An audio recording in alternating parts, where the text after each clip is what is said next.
decirle que si esos dos muchachos me aparecen muertos, que le mato la mamá y los primos y hasta el hijueputa ese marica cree que es porque es policía, que si yo le tengo miedo a ese hijueputa, ¿ok? O sea que tenemos que crear un caos muy berraco para que nos llamen a paz. Cuando hay una guerra civil bien berraca nos llaman a paz. Esa es la única fórmula que yo le debo a él. Si nos dedicamos a darle a los políticos, a quemarles las casas y hacer una guerra civil bien berraca, entonces nos tienen que llamar al diálogo de la paz y arreglamos con todo el mundo y se nos arreglan los problemas. No le veo otra solución. Pero hay que luchar, hermano, hay que poner todo el corazón para esto y nos vamos a morir todos, nos morimos todos. Yo creo que debemos, como de asegurarnos un poquito, organizarnos un poquito y empezar a mandar muchachos a que quemen casas y a que hagan daños, esos políticos, esos senadores, en todas partes, hermano. Al militar que nos atropelle, al policía que nos atropelle, a los jueces que nos molesten, a los periodistas. O sea que tenemos que crear un caos muy berraco para que nos llamen a paz. Cuando hay una guerra civil bien berraca nos llaman a paz. Esa es la única fórmula que yo le debo a él.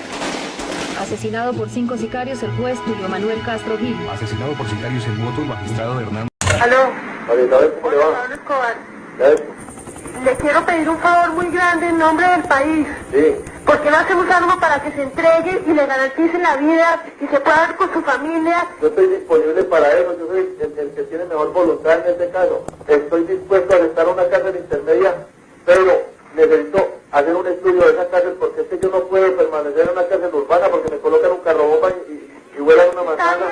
Yo colaboro y estoy dispuesto a lo que sea, pero a mí pues no me da miedo los gringos tampoco, ¿me entiendes? Yo puedo hacer en este momento un puente con la presidencia de la República, pero dígame algo concreto, por favor. Transmítale al presidente que tengo la intención de regresar a una cárcel diferente a la de Envigado, pero que necesito saber cuáles son las condiciones de seguridad. Porque Pero, ¿cómo se las transmitimos, Pablo?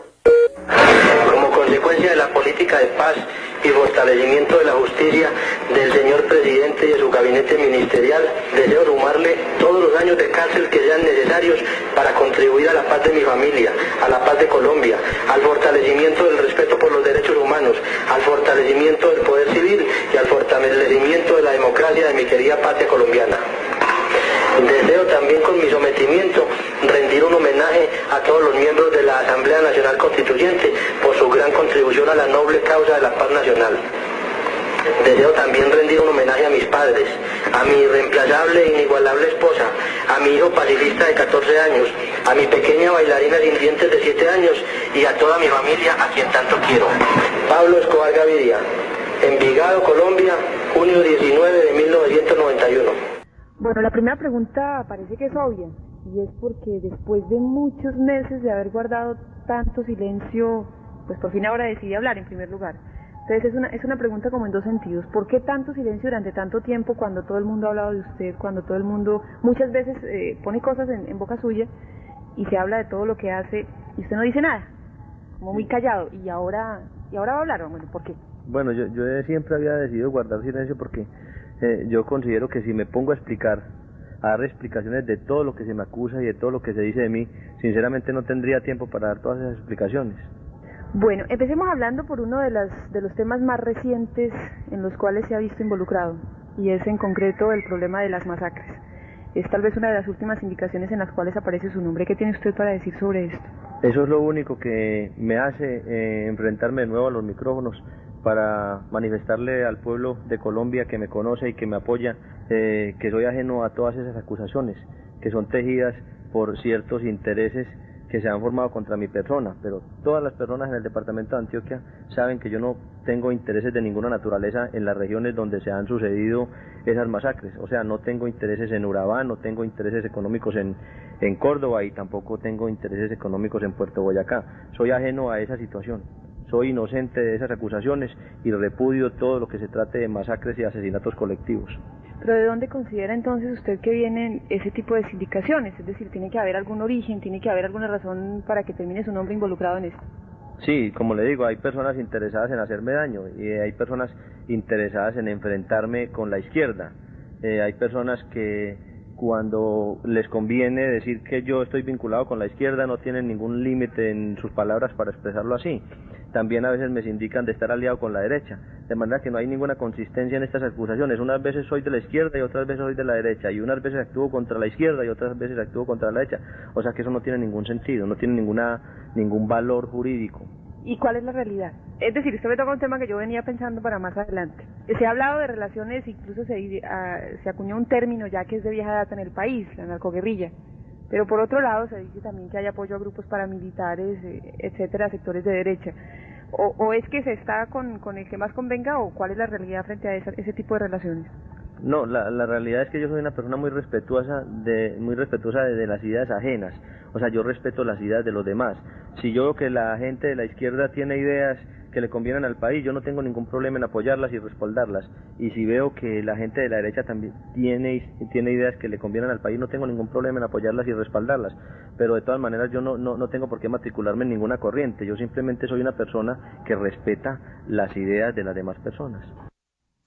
Esta es la entrevista inédita que nuestra directora Yolanda Ruiz le hizo a Pablo Escobar un día de agosto de 1988 y la oímos aquí en RCN, nuestra radio. En el siguiente segmento se le pregunta por los diálogos con la guerrilla y la extradición, temas que eran muy de ese momento. Bueno, ya que tocamos un poco el tema de la guerrilla y de todo esto, hay un tema muy de moda en el país y es todo lo que tiene que ver con el diálogo. Se ha propuesto diálogo con la guerrilla, de hecho se han realizado ya algunos avances y dentro de todas estas reuniones alguien propuso que ustedes también debían entrar en ese diálogo, porque son parte del conflicto social y político y de orden público que se vive en el país. ¿Cuál es la posición que tienen en este momento, o que tiene usted personalmente, como sea, frente al diálogo, frente a la negociación? La última vez, no sé si estoy equivocada, pero la última vez que se habló de diálogo fue la reunión de Panamá, con el expresidente López y con el procurador. De allí a esa época, hasta ahora, ¿qué ha pasado? Sí, nosotros siempre hemos estado dispuestos a dialogar. Históricamente lo hemos demostrado desde el año de 1984, cuando se le propuso al gobierno nacional un diálogo que habría evitado sinceramente mucho derramamiento de sangre en el país. Es decir, todos estos conflictos de la extradición se habrían podido evitar si hubiera habido un diálogo que se propuso desde hace 4 años. Nosotros siempre hemos estado dispuestos a dialogar y yo considero personalmente que la falta de diálogo es la causa principal de la violencia en el país. Bueno, ¿y diálogo en qué condiciones? ¿Qué es la divergencia? Parece que todo el mundo está de acuerdo en que hay que dialogar, en que hay que negociar. ¿Pero en qué condiciones? Es decir, un diálogo implica que cada quien cede una parte de lo que tiene. Sí, por eso se llama diálogo, precisamente. El diálogo no puede tener condiciones, el diálogo debe ser amplio e ilimitado.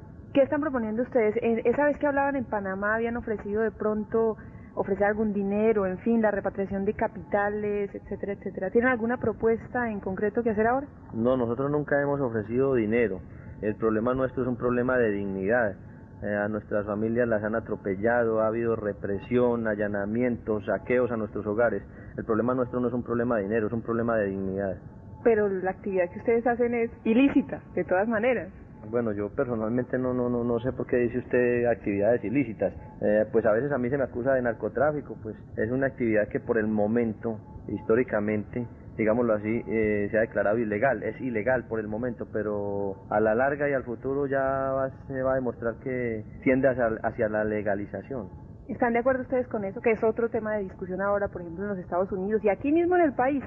Ya hay algunos sectores que plantean que dentro de esa negociación, ese diálogo, se contemple la posibilidad de legalizar el consumo y el tráfico de narcóticos sin ningún problema. Sí, yo pienso que el problema de la legalización o el problema de la represión en la lucha contra el narcotráfico no es tan importante. Yo considero que es mucho más importante el problema de la educación y de la disciplina. Este es un problema más de educación y de disciplina que de legalización o de represión, porque yo digo disciplina porque pues todo lo que se hace en exceso es perjudicial para la salud, inclusive el mismo ejercicio físico puede ser dañino para la salud cuando se hace en exceso. De todo esto que usted me habla, cuando me dice respecto a la educación y todo esto, me da la impresión, no sé si es así, que hay una preocupación por el consumo de las drogas, porque la gente la consuma o algo así, ¿es cierto? Sí, claro que existe una preocupación por el consumo de las drogas, pero cuando el consumo se hace en exceso y se hace sin ningún tipo de educación, o sea, las drogas necesitan una clasificación, porque no producen los mismos efectos en una persona el whisky que la cerveza o el vino. Lo mismo sucede con las drogas, el problema es de educación y de clasificación de las drogas. Eso implicaría reconocerlas. O sea, reconocerlas como una realidad que están ahí y entonces educar a la gente en ese sentido. Sí, es que es una realidad que están ahí, hay que reconocer que están ahí. Bueno, el consumo de drogas y de ese problema se podría hablar muchísimo, pero hay otro tema también importante que creo que es conveniente tocar, y es el que tiene que ver con el tratado de extradición. Ya desde hace varios meses está un poquito congelada esta discusión que en otro tiempo fue primera plana de todos los periódicos. Pero ¿cuál es la posición suya o la de ustedes en torno al tratado de extradición en este momento?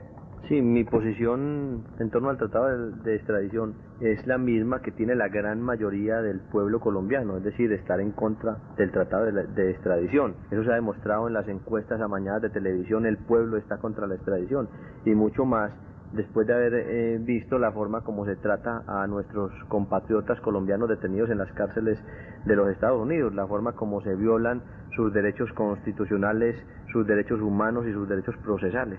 Muchas personas aseguran que ustedes están en contra del tratado de extradición porque en Estados Unidos sí se condena la ley y la justicia es más estricta que aquí, en donde nuestra justicia, y para nadie es un secreto, realmente cojea mucho y a veces no llega. Sí, claro, la justicia de los Estados Unidos es muchísimo más estricta, pero cuando se trata de sindicados y de procesados colombianos, porque la historia nos ha demostrado que cuando se trata de sindicados norteamericanos, el trato no ha sido siempre el mismo.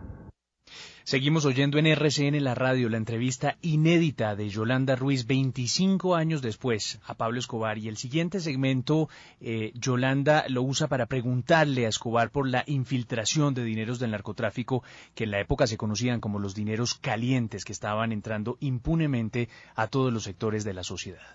Bueno, y sigamos con otro tema que también fue noticia importante en el país en su época y que revivió en días pasados porque alguien hacía denuncias, y es el que tiene que ver con los dineros calientes, con la infiltración de este tipo de dineros en todas las actividades económicas y políticas del país.